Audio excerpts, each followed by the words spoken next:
Are you now in a negative equity situation with your car and unsure if you can trade it in?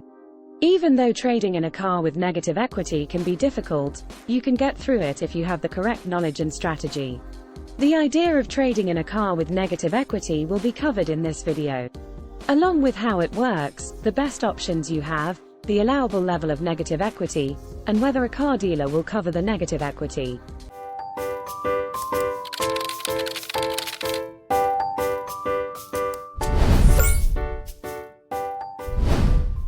Is it wise to refinance a car with negative equity? Even though it may not always be appropriate, there are several instances where it can be justified. Immediate need. Trading in your car could be a good alternative if you urgently need a new vehicle and can't wait for the negative equity to be paid off. Lower monthly payments. By trading in your current vehicle for a cheaper one, you may be able to lower your monthly payments and lessen your financial load. Improved reliability. Even with negative equity, trading in your existing car for a more dependable model may make sense if it's unreliable or needs repairs frequently.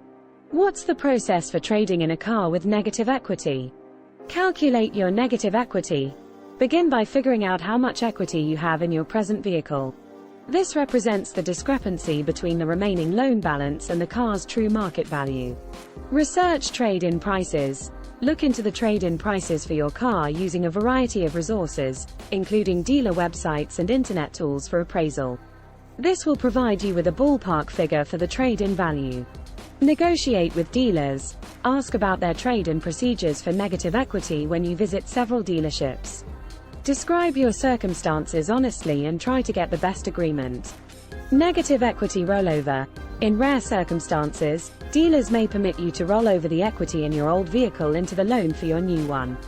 However, the size of your new debt will go up as a result. The best choices for trading a car with negative equity are: prior to trading in your car, if at all possible, strive to pay off any negative equity. This will lower your debt and enhance the terms of your financing for the new car. Sell your automobile privately. Comparing selling your automobile privately to trading it in at a dealership, you might be able to obtain a better bargain. Lease a new car. Leasing a new car is an option to think about. Lease payments might help offset negative equity because they are frequently less than loan payments.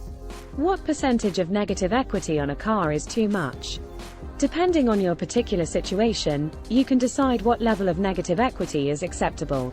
As a general rule, it is advised to refrain from trading in a car with a lot of negative equity.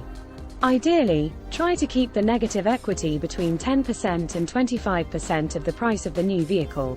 Will an automobile dealer repay negative equity? Although auto dealers might help you roll over negative equity into a new loan, they typically aren't in charge of immediately settling your negative equity. A bigger down payment or trade-in value is often used to make up for the negative equity, or it may be added to the new loan amount. Conclusion. While it may be difficult, it is still possible to trade in an automobile with negative equity. You may choose wisely if you comprehend the procedure, consider your options, and do extensive research. Take into account the elements, assess your financial condition, and choose the best plan of action for your requirements. Remember, before trading in a car with negative equity, it's essential to thoroughly consider the advantages and disadvantages.